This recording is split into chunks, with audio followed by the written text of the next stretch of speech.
انت من الناس اللي ناوية تاخد اونلاين بحيث انها توفر وقتها او هتضيع وقت كبير في المواصلات، فانت اكيد دلوقتي محتار هتاخد مع مين او حتى ما تعرفش المدرسين الكويسين. فسواء انت كنت عام او ازهر فانت لازم تكمل الفيديو ده للاخر، اني هعرفك على احسن المدرسين اللي تاخد معاهم وانت مطمن، وكمان هعرفك على مميزات وعيوب كل واحد منهم، وكمان هعرفك مين فيهم شارح المنهج كله مجانا هنا على اليوتيوب، وكمان هسيب لك لينكات الفيديوهات دي، وكمان هعرفك مين اللي لازم تشترك معاه على المنصة. وكمان لو انت محتار تشترك مع مين هعرفك الطريقة اللي على اساسها تختار المدرس اللي تكمل معاه لاخر السنة. فهاتلك كده كوباية شاي واعمل لايك وكمل معايا الفيديو للاخر. السلام عليكم يا شباب، اخباركم ايه؟ اتمنى تكونوا بخير.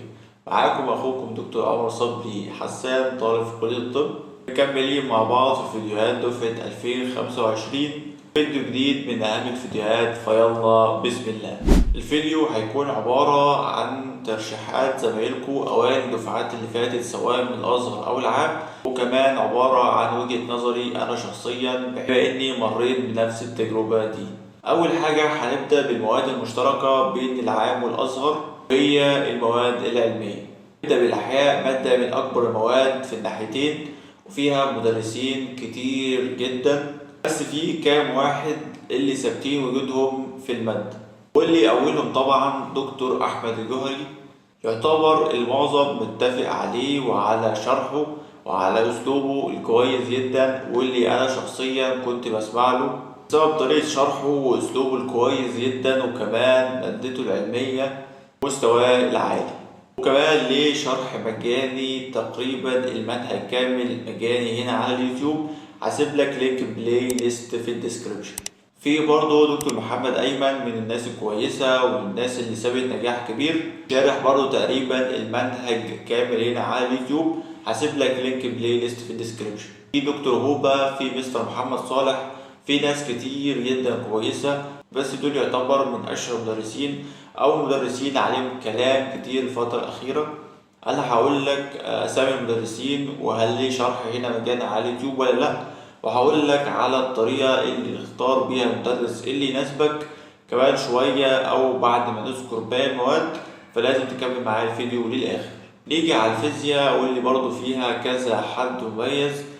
هنبدأ بمستر محمد عبد المعبود، واللي فيه ناس كتير بتحب طريقة شرحه وأسلوبه، بس أنا صراحة كنت بحس إن شرحه تقيل حبتين، محتاج طالب يكون متمكن جدا من المادة أو على الأقل سامع شرح المحاضرة قبل كده، عشان لما يدخل المحاضرة بتاعته أو الفيديو بتاعه يكون فاهم كل كلمة بتتقال. في مستر محمود مجدي أسلوبه أخد شوية وسلس حبتين. في برضه دكتور كرولوس، ناس كتير شكرت في شرحه خاصة السنتين اللي فاتوا، بس أنا للأسف ما جربتهوش، وكلهم ليهم شرح هنا على يوتيوب مجانا. هسيب لك اللينكات زي ما اتفقنا في الديسكريبشن. نيجي للكيمياء، فيها برضه كذا حد، بس يعتبر الأشهر مستر محمد عبد الجواد ومستر خالد صقر، والاتنين كويسين جدا بشهادة ناس كتير، بس أكيد في ناس بتفضل ده وفي ناس بتفضل ده. صراحة هنا صعب أقول لك مين الأفضل، لأن سمعت الشرح ده وده عجبني، وسمعت الشرح ده وده برضه عجبني، بس في كذا حد قال لي إن مستر عبد الجواد بيحل أكتر. فأنت شوف بقى دنيتك عاملة إزاي، وزي ما قلت لك هعرفك إزاي تحدد الأنسب ليك في الفيديو ده برضه. نيجي للإنجليش، وزي ما قلت لك دي كلها مجرد ترشيحات ومجرد وجهة نظر، انا بس بقول لك الاسماء وانت عليك الاختيار. هنا عندك كذا حد برضو، عندك مستر حسن النجار ومستر محمد جلاد، وده شارح حرفيا المنهج كله. هسيب لك اللينك البلاي ليست في الديسكريبشن. عندك انجليشاوي، ده برضه شارح كذا حاجة بس حاجات مفصلة، زي مثلا شارح السكيلز، شارح ازاي تحل قطعة، شارح مثلا ازاي تحل مقال. فهسيب لك برضه الحاجات دي في الديسكريبشن. هنبدأ كده في المواد المختلفة، وطبعا هنبدأ بالعربي. نبدأ بعربي العام. عندك طبعا مستر محمد صلاح، احتل المرتبة الأولى بجدارة، ده بسبب كذا حاجة، بسبب أسلوبه، بسبب طريقة شرحه، بسبب إنه مرح في الحصة، فكذا حد يقول إنك ما بتحسش بأي ملل في المحاضرة بسبب أسلوبه الكويس، عكس باقي المدرسين. حتى لو محاضرة كذا ساعة أنت ما بتحسش بأي ملل. عندك برضو مستر رضا الفاروق، من أحسن الناس وناس كتير جدا بتفضله عن محمد صلاح بسبب برضه أسلوبه وإنه أهدى شوية في الشرح. فأنت لو هادي وتحب إن المدرس يكون شرحه بالراحة وأهدى، فأكيد هرشح لك مستر رضا الفاروق. عندك مستر وليد محسن، عندك قيصر محمد محسن. هسيب لك لينك مستر محمد صلاح ومستر رضا الفاروق ومستر وليد محسن في الديسكريبشن. كل واحد منهم شارح المنهج كامل تقريبا، فهسيب لك الحاجات اللي قدرت اوصل ليها في الديسكريبشن. بالنسبة لعربي الازهر، فلما سألت كذا حد من الناس الازهرية رشح لي مستر ابراهيم طناني. واللي لما بحثت هنا على اليوتيوب على فيديوهات ليه لقيته شارح كذا حاجة من مواد الازهر. فهسيب لك برضو لينك بلاي ليست ليه في الديسكريبشن، بحيث تكون عارف التشانل بتاعته، وتخش بقى انت تدور تشوف ايه اللي يناسبك وايه اللي مش يناسبك، والحاجات اللي عندك والحاجات اللي مش عندك، لان صراحة معرفش. طبعا الازهر ما عندهمش جيولوجيا، فعندنا هنا في الجيولوجيا كذا حد برضه كذا اسم، بس طبعا الاشهر جو ماجد ومستر سامح نشأت. دول يعتبر اشهر ناس في مادة الجيولوجيا. وهسيب لك لينك بلاي ليست لمستر جو ماجد، شرح تقريبا المنهج كله بس في هيئة مختصرة كده في كام حلقة، كل فصل تقريبا واخد معاه ساعة ونص حاجة زي كده. فأعتقد إنهم زي ملخص كده. هسيب لك برضو اللينك ده في الديسكريبشن، ممكن تحتاجه.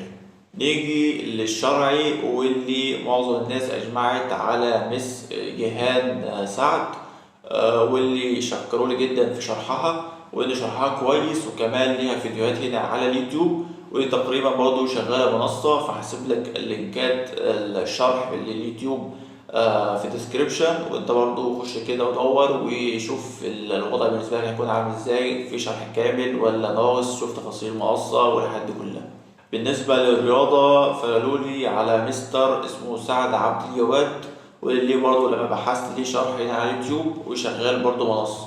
واللي قال لي برضه قال لي مش مسامح في فيديوهاته، فصراحة معرفش هل مش مسامح فيديوهات هنا على اليوتيوب، ولا مثلا في فيديوهات بتنزل مثلا على التليجرام أو في أي منصة تانية بتكون مسروقة من المنصة بتاعته. فأنت ممكن تسأل في الموضوع ده.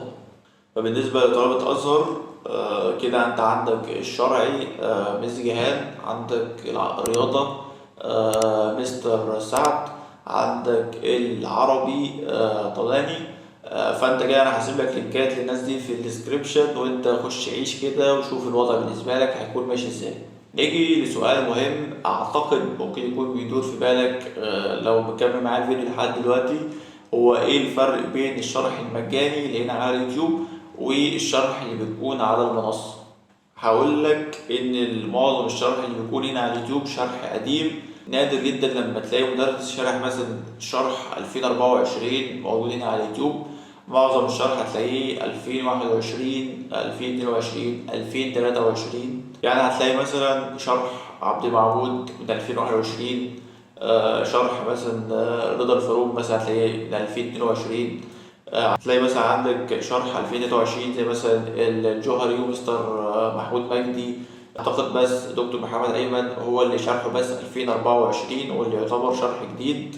طب ليه اصلا ممكن مدرس يسيب شرح هنا مجاني على اليوتيوب مع ان ده ممكن يخلي الطلبة ما تشتركش على المنصة؟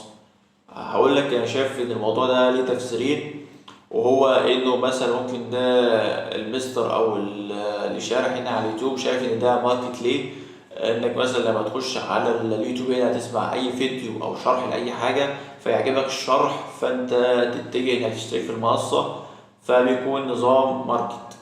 او مثلا في تفسير تاني انه مثلا بيكون لما انت تدخل تشوف هنا الفيديو على اليوتيوب فده بقى عليه مشاهدات، فهو لو مفعل الربح فده هيدخله فلوس اصلا غير فلوس المنصة. انت فاهم؟ فده ليه كده تفسير.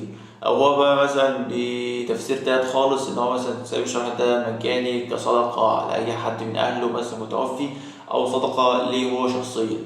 فعلى حسب بقى هو نيته فيها ايه بالظبط. طب ليه اصلا اللي يخليني اشترك منصة؟ طب ما اسمع الشرح اليوتيوب هنا وخلاص. هقول لك ان المنصة ليها مميزات كتير جدا على اليوتيوب هنا. اولا المنصة بتقدم لك شرح جديد، شرح السنة، متابعة من سواء من المستر او من السكرتارية اللي معاه. الامتحانات اللي بتكون على طول دورية، سواء امتحانات حصص او امتحانات شاملة. فيديوهات الحل اللي بتنزل على المنصة واللي بتفهمك ازاي تحل وازاي تتعامل مع الأسئلة، وحاجات كتير جدا مميزات هتلاقيها على المنصة مش هتلاقيها على اليوتيوب.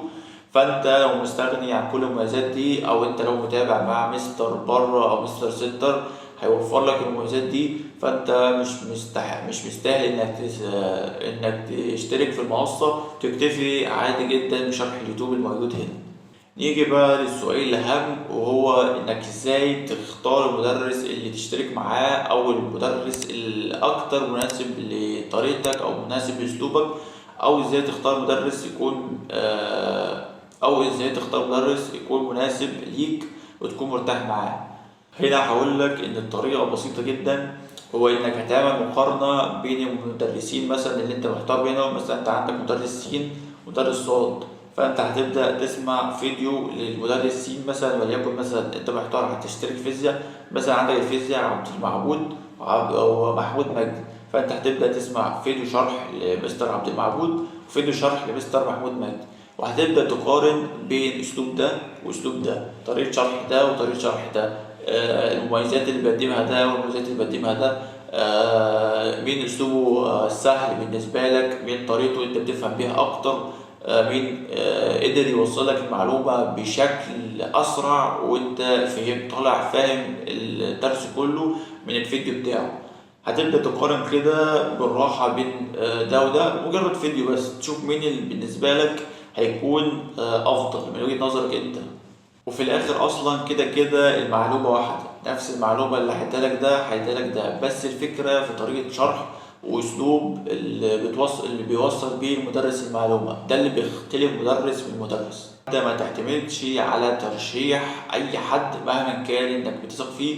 انا فاهم جدا ان هو بيحاول يفيدك، بس انت دماغك غير دماغه، تفكيرك غير تفكيره، طريقه استيعابك للمعلومه غير طريقه استيعابه. انت مثلا بتفهم المعلومه دي في ربع ساعه وهو بيفهمها في 10 دقايق، ده مش عيب فيك او شطاره منه، ده زي توفيق كده من ربنا. فانت جرب وشوف، وعلى تجربتك دي احكم مين المفيد ليك اكتر ومين اللي هيفيدك اكتر في السنه، ومين هتستفاد منه معلومه باسرع وبطريقه اسهل. نفس الموضوع ده برضو طبقه مع مدرسين السناتر، صدقني الطريقه دي هتفرق معاك جدا. بس كده يا شباب، اتمنى تكونوا استفدتوا سواء مدرسين او بالطريقه. اتمنى تعمل لايك، ان اللايك بيساعد ان الفيديو ينتشر اكتر ويوصل اكتر عدد واكتر عدد يستفاد. شارك الفيديو مع اصحابك، خليك راجل سالك كده من اول السنه، احب الخير لغيرك، يمكن حد يكون محتاج الفيديو ده ويسمعه بسببك، فانت كده هتاخد ثواب، عندنا احنا كمان ثواب. يعني ساعد ان الفيديو ينتشر، وكمان اعمل سبسكرايب لان في فيديوهات كويسه جدا ان شاء الله، سواء متصورة أو لسه هنصورها وهتنزل إن شاء الله. ممكن ننزل مثلا كل يوم فيديو هتسمعه وهتستفاد منه. هيكون مثلا عن طريقة المذاكرة، عن حاجات فرقت مع ناس من صحابك والدفعات اللي فاتت، أخطاء وقعوا فيها، حاجات عملوها وفادتهم. فعشان توصلك كل الحاجات دي اتأكد انك عملت سبسكرايب، وخلي الإشعارات فعل الجرس خليه على الكل، لأن لو ما عملتش الجرس على الكل مش هيجيلك اشعارات، فبالتالي مش هتسمع الفيديوهات، فبالتالي مش هتستفاد. فاستفاد، انا عايزك تستفاد والله. بس كده يا شباب، ربنا يوفقكم جميعا، سلام.